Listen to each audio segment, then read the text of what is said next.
las violaciones a los derechos que tenemos como ciudadanos son recurrentes por todos los órganos.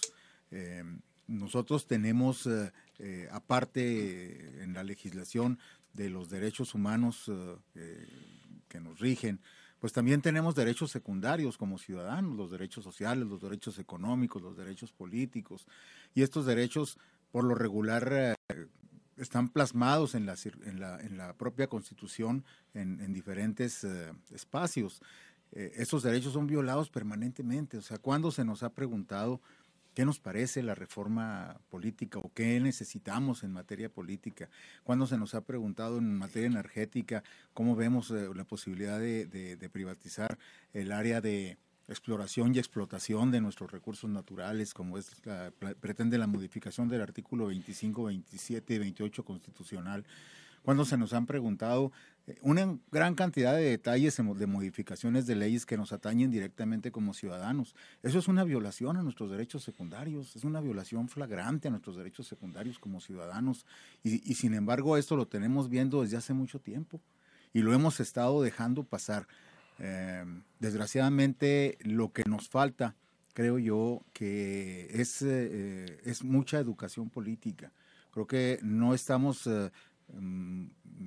permanentemente empapados de cuáles son nuestros derechos, cuáles son nuestras obligaciones, qué es lo que nos conviene como ciudadanos, como mexicanos, como integrantes de un país tan rico como es este país que tenemos en nuestras manos, y que este proyecto neoliberal ha ido desmenuzando de mucha manera y concentrando la riqueza en unas cuantas manos, ¿no? Y esto lo vemos de una forma que ya nos parece natural escuchar en la televisión que nos digan, es que nada más hay 52 millones de pobres en el país, y lo vemos ya de una forma común, normal, cuando pudiéramos escandalizarnos y decir, ¿cómo es posible que este cuerno de la abundancia que es México tenga más del 50% de sus habitantes en pobreza?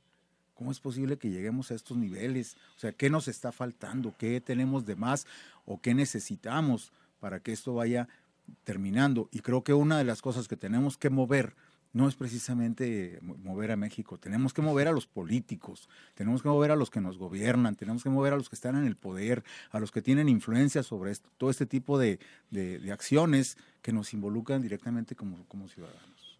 Josué. No, pues definitivamente. Estas reflexiones de Víctor Medina. Totalmente de acuerdo. ¿Cuándo es que México va a tener resultados y sobre todo una democracia? Cuando la misma gente, el mismo pueblo, tenga interés en participar de la política, tenga interés en decir, oye, pues yo te di un voto, pero ese voto es para que me beneficies, para que me des más trabajo, para que tener más prestaciones, tener servicios buenos de salud, tener educación, porque al fin de cuentas, tenemos con qué, básicamente hay de dónde tener un México próspero, y posiblemente nos quieren hacer creer que no tenemos capacidad de eso, que no podemos hacerlo, pero realmente la gente está despertando y vemos movimientos sociales muy fuertes en la Ciudad de México, por ejemplo, ahora con lo de la reforma energética, que tuvo que ser puesta murallas, ¿verdad?, para que el Senado sesionara, que tuvo que estar los legisladores en un hotel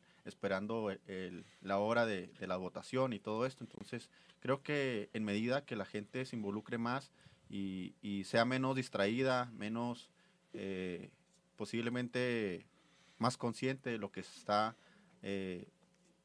votando y cómo le afecta, pues básicamente tendremos mejores condiciones. Gerardo, ¿cómo ves? Está haciendo estas reflexiones.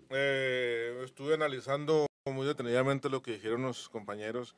Este maquillaje electoral está ocultando la triste realidad de México, la partidocracia que vivimos.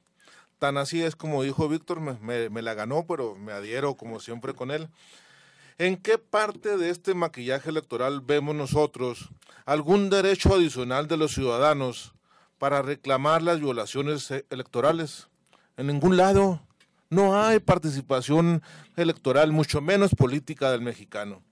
A mí me da mucha tristeza que inclusive nosotros veamos en la televisión, en los medios electrónicos, Javier, en el internet, las protestas civiles en otros estados, en otros países. porque eso es un reflejo de la cultura cívica de la ciudadanía. Así es. Y en México no tenemos ni siquiera el derecho de impugnar las violaciones de los partidos políticos, la falta de profesionalismo de los órganos electorales. No tenemos nada más que el deber y la obligación de votar por las personas que los propios partidos, en la virtud de la partidocracia, imponen a su entera discreción. Esa es la realidad, no hay más. Bueno, pues estas reflexiones que están haciendo coinciden con los diversos análisis y encuestas que se han hecho de las respuestas que los latinoamericanos dan sobre la democracia. ¿Qué tanto confían en la democracia como mecanismo, como método para mejorar sus niveles de vida? Y el incremento de los latinoamericanos que están diciendo, es que esto de las elecciones democráticas y la plena competitividad electoral nos tiene decepcionados. Y en México cada vez es mayor. Están hablando de más del 50, 52, 53% que están defeccionando de la vía democrática, o sea, la vía democrática electoral para como mecanismo de vida. Bueno, ya nada más quiero